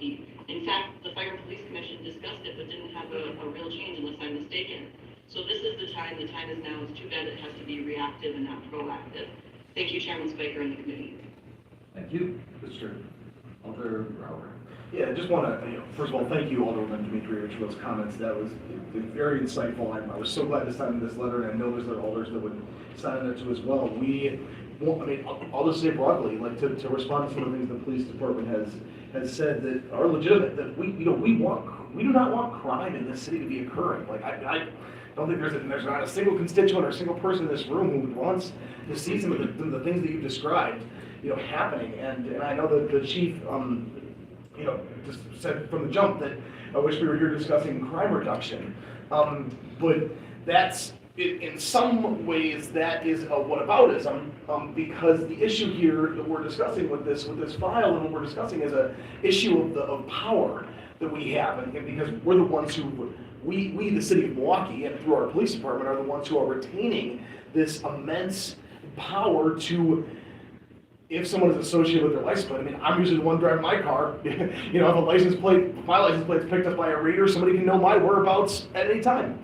And that's a huge amount of immense power that we have to be able to track through a database and then it be logged and stored and retrieved at any time that we have. So that has to be, and frankly, the criminal element does have the power that they do to kill somebody or steal from somebody, but this is a whole separate issue of debate of this kind of power, and since that power is within our hands, it is legitimate to debate and discuss it here at the table and look at whether we should or shouldn't use that power, or whether we should or shouldn't have guardrails on that power. So I think just to kind of frame the debate there, that we have this hugely powerful tool in these flock cameras, and we have to be at the very, very, very minimum, extremely judicious, and at the very maximum, consider whether we even want to use this or not. I mean, we've decided collectively, and I appreciate the police department deciding to not use facial recognition technology, despite there being,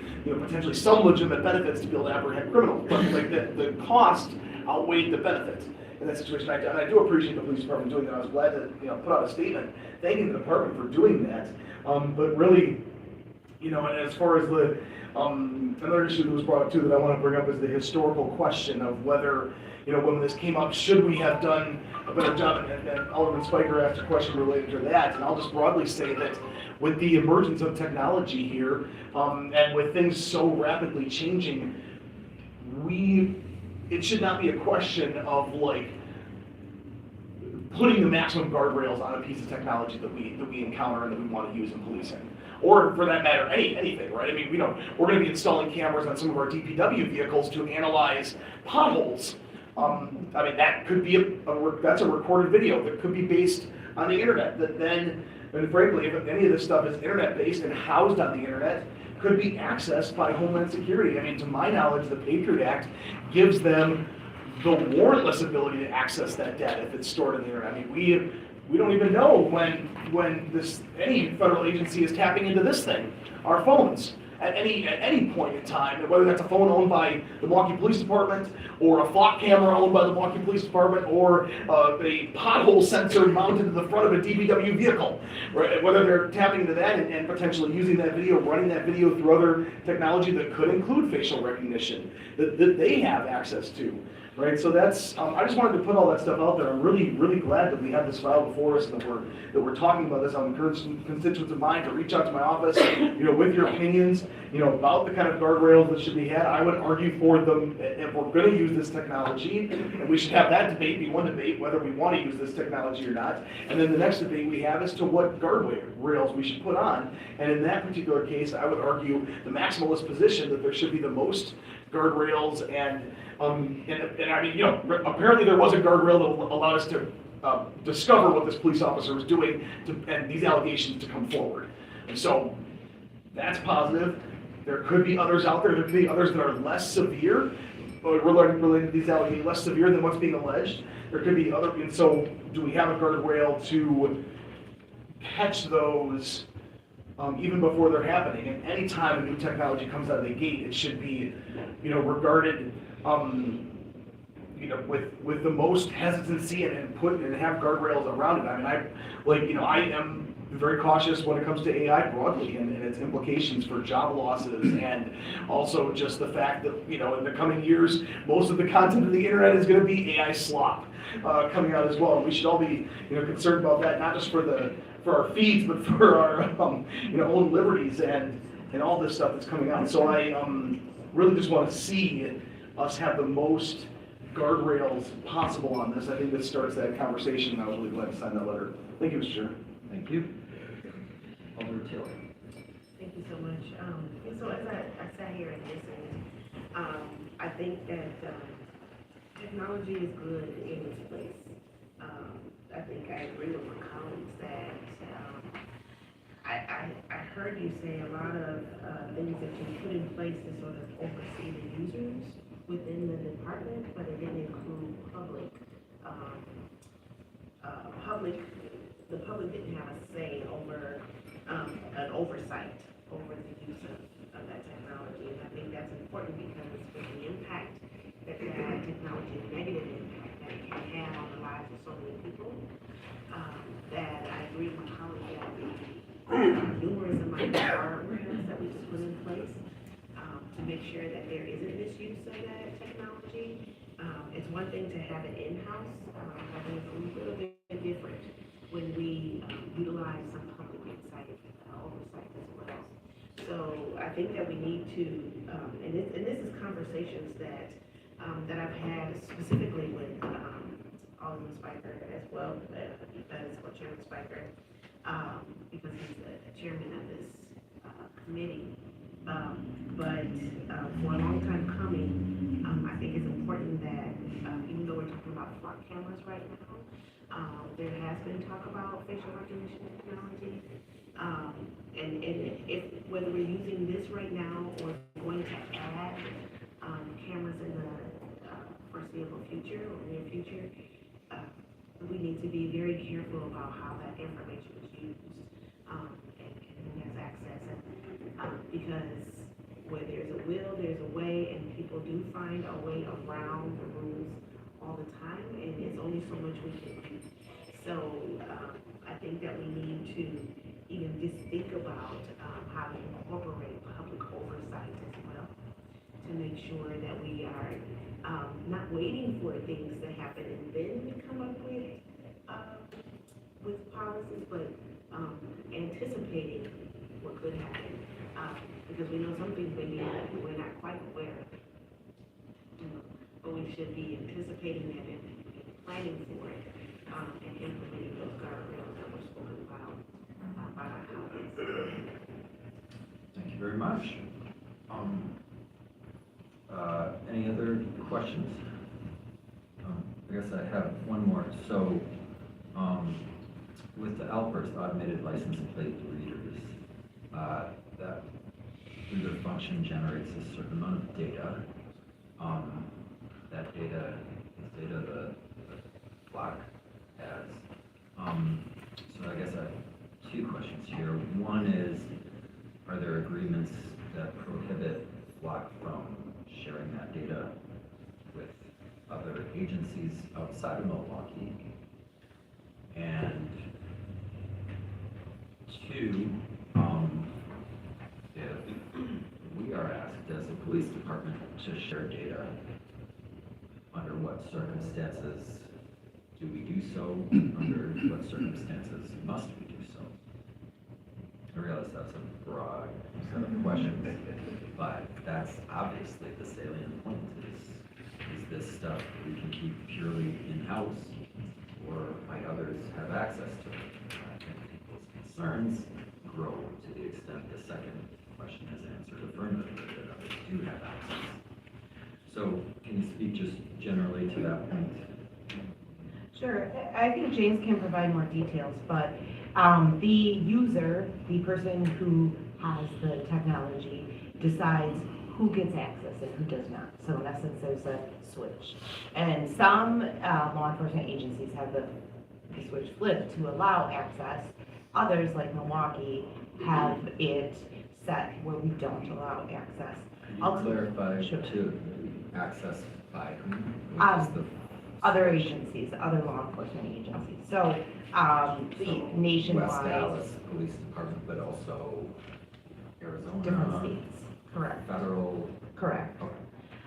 So, the position of this particular company is that we own 100% of the data, and it is never sold, and that our agency decides who to share the data with, not Flock. And all of the data is deleted after 30 days by default. So that is the standard for this particular system.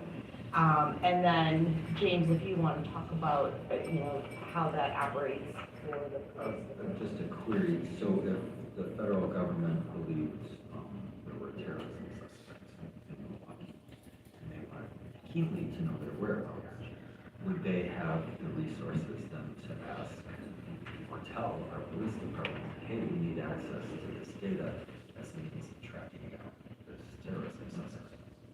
So, to your specific question, we've not received a fact pattern like that, so I can't give you a specific, here's how it happened, this is how it went.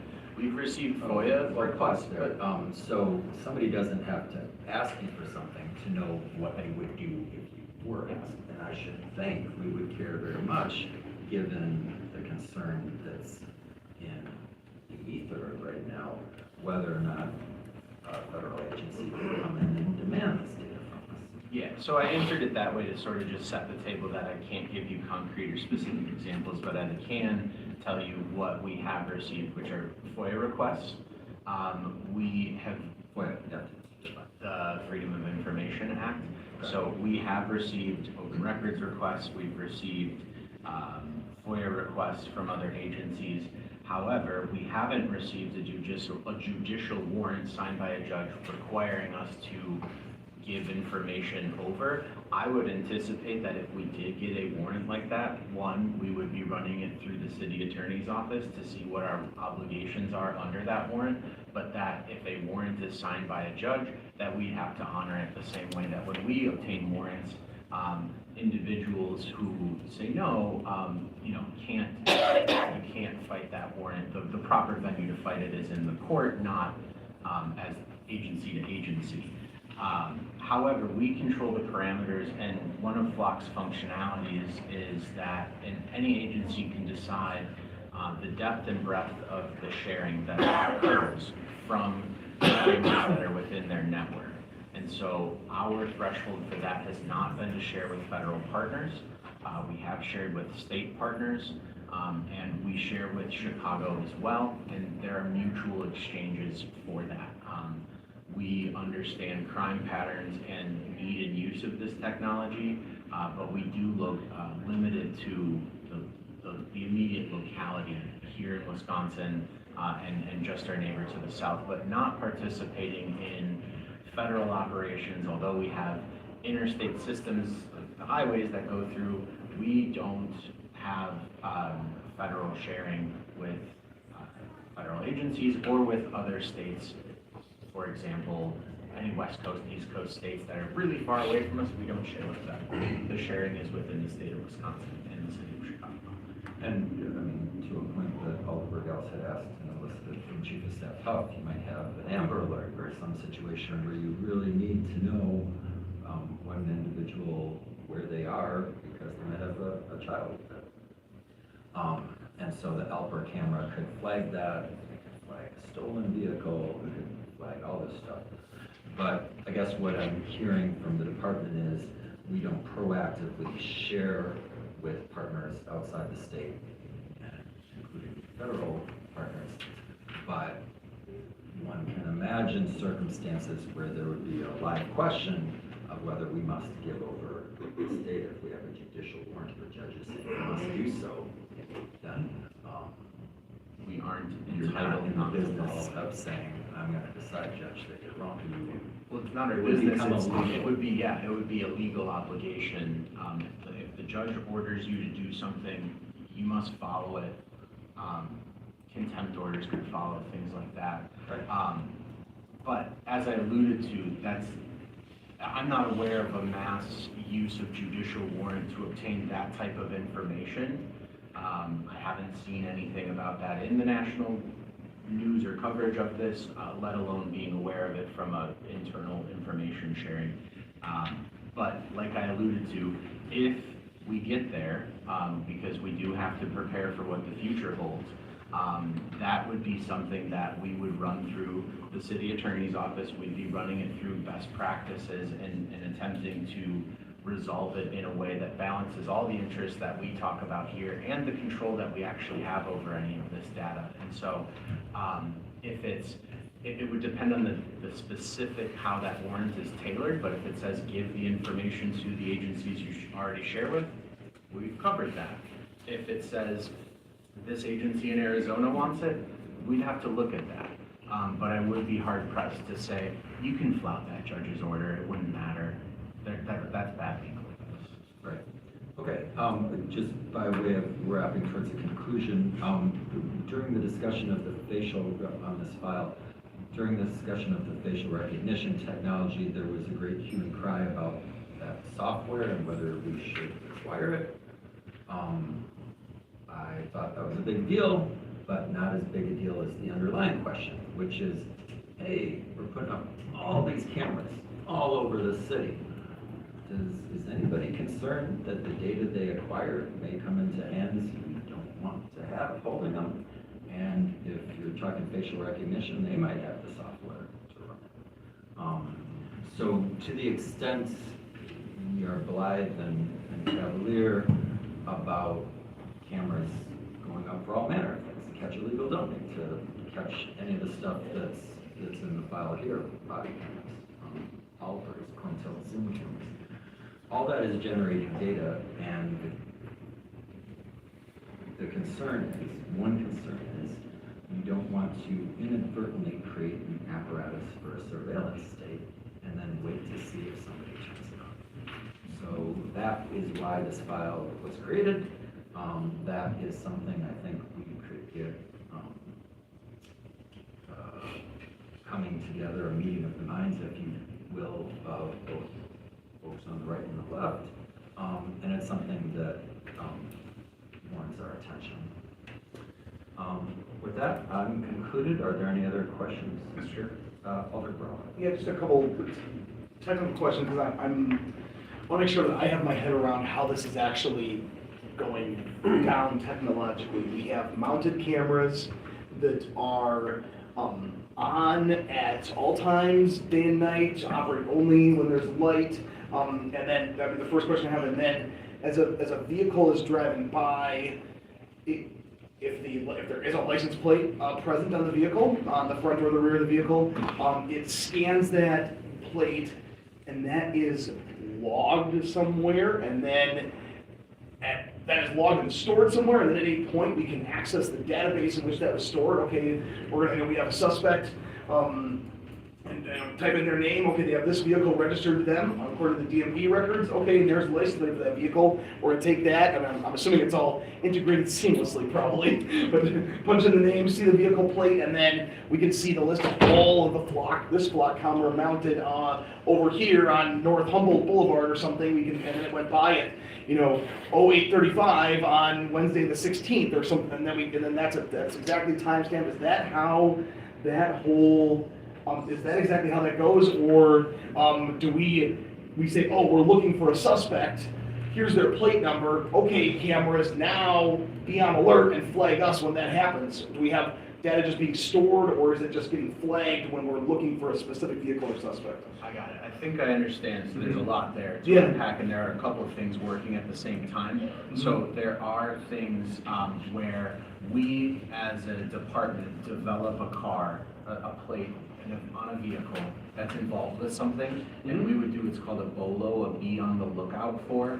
So that would go out to all officers, and traditionally how that's worked, like that's not new to flock. That is a long-standing, hey, everybody, we're looking for this car today. If you see it, you should make that stop because we have information about an investigation that we need from this car. You can use the technology to aid with that, because if that car with that specific plate hits in a spot and it's in the BOLO list, an alert can, if the officer has it logged in and they're have their flock ready up and it hits near them in their area, right? It can tell them, hey, that car that may be wanted for homicide or stolen vehicle, armed robbery, something like that, is right by you. Alert, you should do that. That's one bucket, which answers, I think, only part of your question, because the other part is, well, what if I am an officer? Let me give you an example from like a critical missing instance. And so if you're an officer and it comes over, hey, we got a critical missing, it's in your area, Officer Brower, you're assigned to it. Here's the last known vehicle that this person was in. You can create a search saying, I want to find this car. I'm very interested in it because the person who is supposed to be in it or driving is part of my critical missing investigation. So you can use that information to make a query in flock with those parameters to find that vehicle. So And it would give, oh, sorry. Sorry. No, please. It wouldn't be helpful to get historical data in that instance. And so you can set the parameter to say, I want to know right now if this car is being driven in the city. Flock's storage of data goes back 30 days. So if you're Officer Brower and you're like, man, I think like last year I remember this car, I want to see like what it was up to last summer, can't do it. It doesn't go back that far. Okay, so there's not a log. There is not a continuous log to do that. What my example to you just there would be a misuse. Just I want to see what it was doing last summer. That's not it needs to be related to an investigation. What I'm saying is that safeguard in there, one of them is historical data only goes back so far. And so depending on the bucket of investigation or purpose that you have, there is different functionality. There's what I would say is like the push functionality, which is, hey, everyone needs to know where this car is because it's wanted and it's active and it's a public safety concern.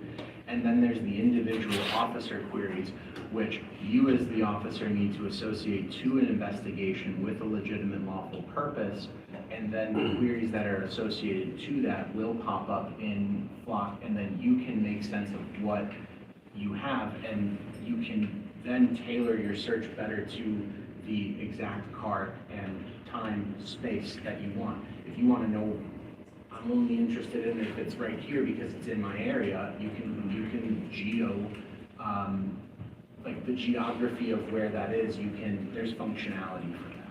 So then, so we're not, so like, let's say a car drives by one of these cameras, it's, not registered, everybody should have the vehicle registered, of course, but like, but it's not registered, that's not getting flagged by Flock for then an officer to, or for parking enforcement to tow the vehicle when it's parked or something, that's not I don't know happening. what the parking enforcement helpers are, because they have their own helpers at DPW for writing tickets. Yeah, that's And I think correct. that system does push them, like, here's violations for this car, if it's not registered, if it doesn't have a permit.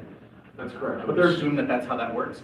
In ours, it's not, Flock is not integrated with the e-time query, and the e-time query is a state-run system that all officers in the state of Wisconsin use to query plates to determine, is it valid, is it registered with DOT, is it stolen, those types of things. Does this plate list to this car? That comes through a different system. They're not integrated and they don't talk. There is not functionality to have a one-stop shop where I can just click this button and now I'm getting like, here's all the drivers who's never been associated with that car. Here's all the information of any registration addresses that they've used for DOT. It doesn't have that type of functionality. There certainly are ways, if you're an investigator, to piece things together, but it takes a human investigator to do that type of correlation, connection, and workup that would eventually get you to a place where you either say, the target suspect of my investigation, I have probable cause to make an arrest, or I don't, and I've been able to rule them out through my investigation, and I need to look elsewhere.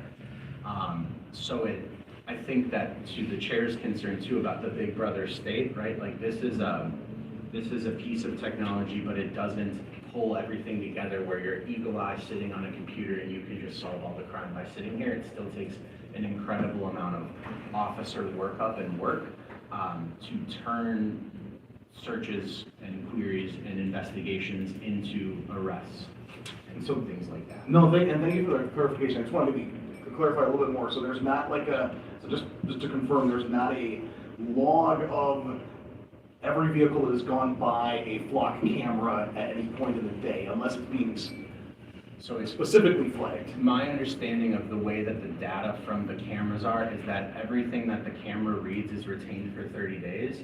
And in a black box system that is not accessible unless you make a query. So I have to go through officers have to go through the process of putting in their reason and their case number and the plate that they want in order to query against that data, and it will return results, but only up until a certain period of time. So if you're trying to go back in time and far, far back, it's not like the Wayback Machine for Flock, if you're familiar with the Wayback. Oh, yeah, I guess I So it's not like that. It is a rolling 30-day storage, and then it is deleted and purged. Okay, so this isn't being used to, pull people over for registration issues or anything like that, okay? I mean, an officer can do that by not using Flock. Of course, yes, an officer could be stationed, along Humboldt Boulevard and see somebody and, the plate's not registered and pull them over for that, but the Flock isn't being used for that specifically. And that would be a really bad use. No, I mean, it sounds like it, right? But I just want to make sure for clarity, because I know that people are really, really wondering about the nature of this, and so that's why I'm glad that we're talking about this. We share with other agencies, including, and I know that we have there's task force related to, and I know one of them is high intensity drug traffic areas, and we work with those agencies. Where does Flock incorporate into our work with federal agencies that aren't Department of Homeland Security or aren't ICE? Because that's a piece of concern for me that, if DEA can just tap right into this, I mean, I know that's Department of Justice, different agency, but given that our president is throwing away every single norm that we've had for criminal investigations, and anything that okay, so if DEA has access to Flock to be able to pipe in, and view things, or run a query, then that almost means that, to my mind, that it's possible, technologically anyway, for then ICE to pipe in as well. Yeah, so I understand the concern. The way that we regulate our flock use is that our task force officers, whenever an MPD member is part of a task force, they stay an MPD member. They may be assigned to the task force, they're still subject to our rules and regulations. And so as members of a task force, they may have access to department information that they can use to leverage their responsibilities in the task force, but they are still our members, they're still held to our standards, and so it's not like a cat's paw, I think is what you're getting at, which is like, well, I'll put a member here and then now the entire DEA has access. No, it's through our member, and so our member who is part of the task force is the one who's authorized to make those searches, and then that's how we control who is making queries in our network. Still subject to all of our standard operating procedures. And if the patch on the back says task force, you're still obligated to all of our rules. You just have more responsibilities because you are also subject to their rules. And where a competitive rule exists, one says one or the other, our rule prevails. And that's how we've set up those arrangements, is to ensure body cam use, for instance, which is on our agenda, right? And task force officers in the feds don't always have body cams, our officers do. They're subject to our rules, they must comply with them, and if they don't, we can remove them, we can discipline them, we can hold them accountable like any other member.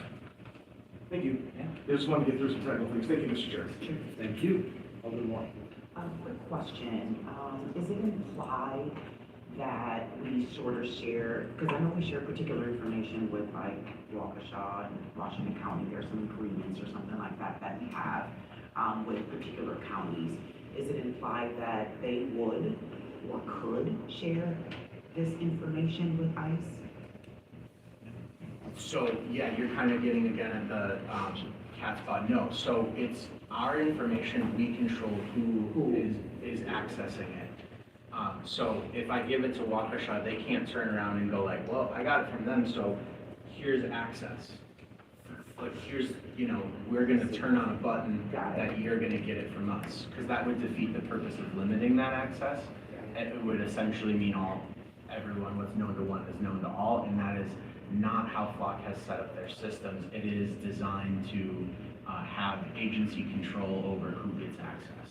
Got it. So just the example you used earlier as far as, obviously their police officers without the use of blocks have access to particular information, like they pull over a car, they can pull up their, pull up an individual's license plate, whatever.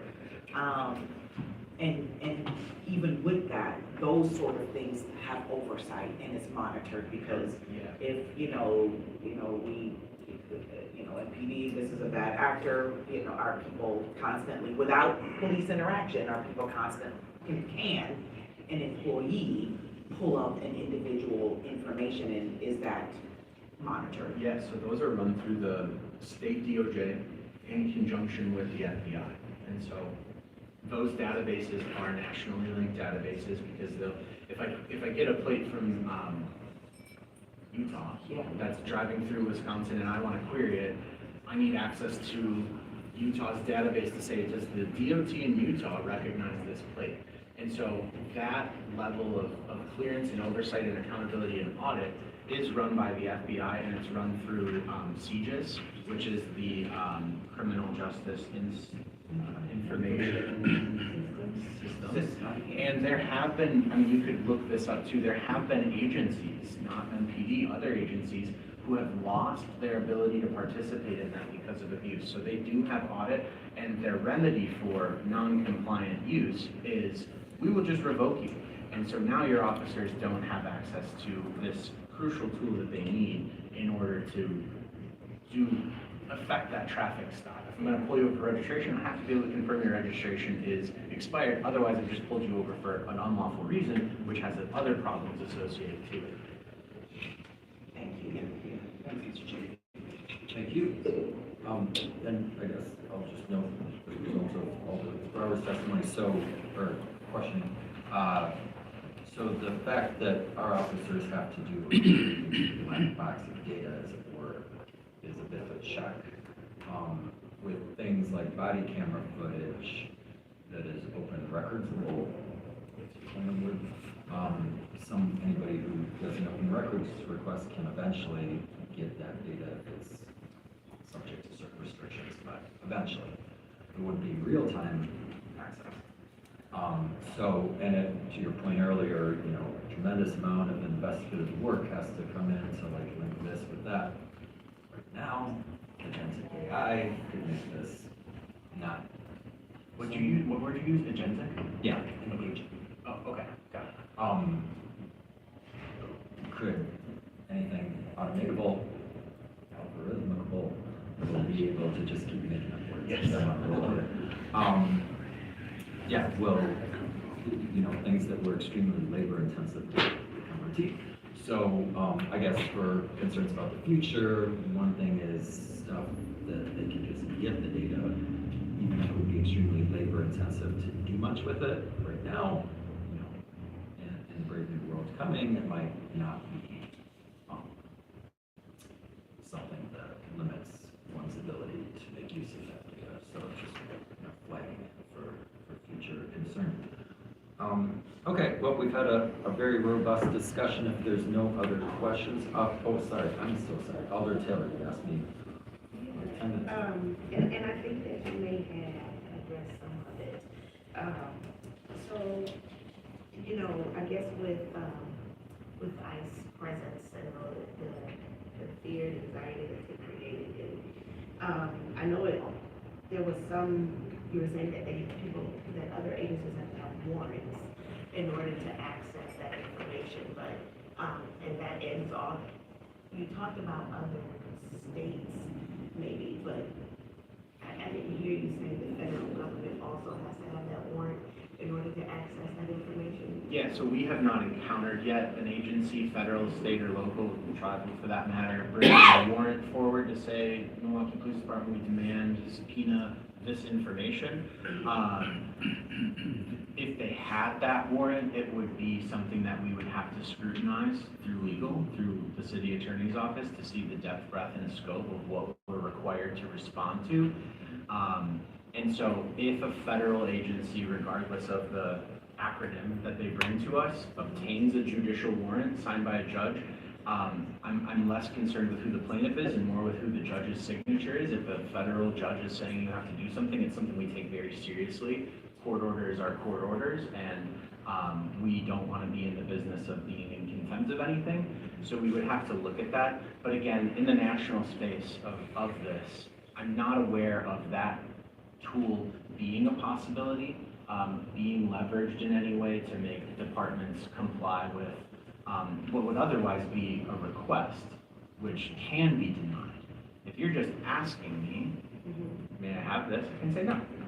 But if you're telling me that the court order is doing, you must do something, that's something we look at very differently than simple requests from agencies. And there's just nothing. The media, where ICE agents have been not only in unmarked vehicles that don't even identify any sort of law enforcement whatsoever, vehicles that have mismatched license plates, if license plates at all, so they won't be picked up by our readers. And in addition to that, being being poorly or improperly identified on their uniforms and masked. So this is disturbing on a number of levels. It's hearkening to hear them for dissent. Unfortunately, what's happening right now is even worse in some respects than that, because people are being abducted right now by ICE for the, I don't even want to say for the crime. It's not a crime at all. It's just for the attempt by them to better the lives of their families and themselves by coming to this country.